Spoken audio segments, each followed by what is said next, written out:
Today our topic is mass and weight.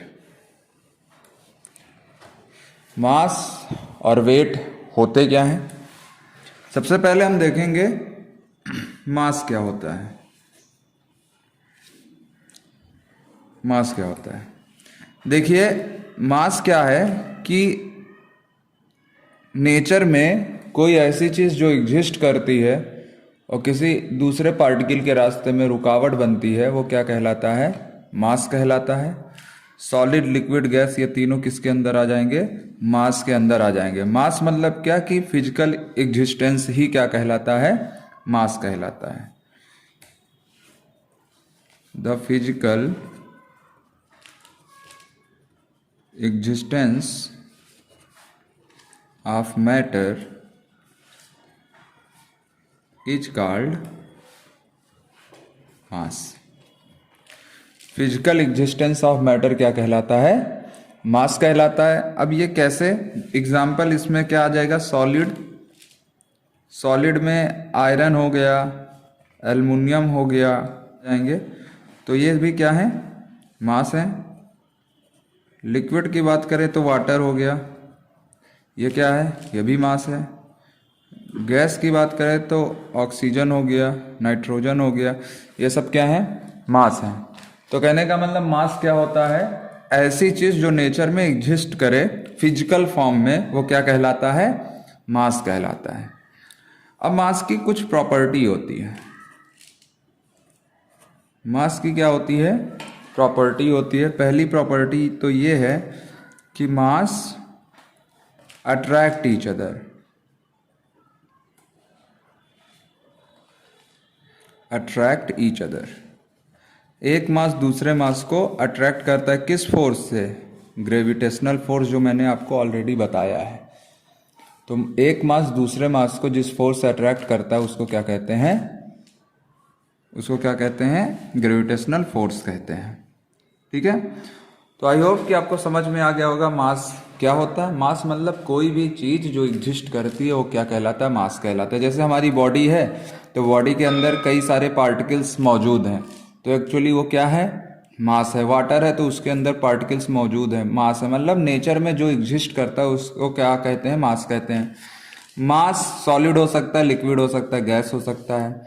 Mass test में sweet हो सकता है, कुछ जहर भी हो सकते हैं। इसका मतलब क्या है? सब कुछ जो हमें दिखता है या जिसे हम महसूस कर पाते हैं और फिजिकली एग्जिस्ट करता है, वो सब क्या होते हैं? मास होते हैं। लेकिन वेट मास से कुछ अलग होता है। तो आगे देखते हैं वेट।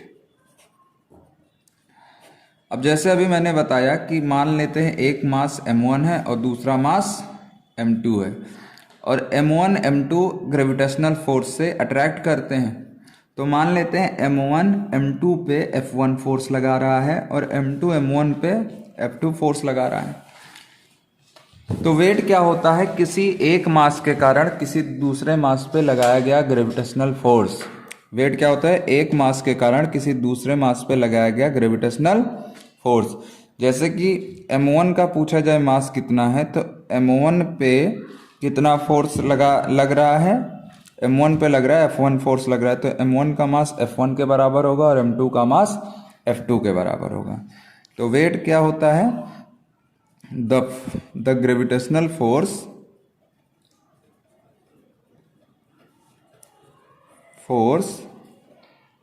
act on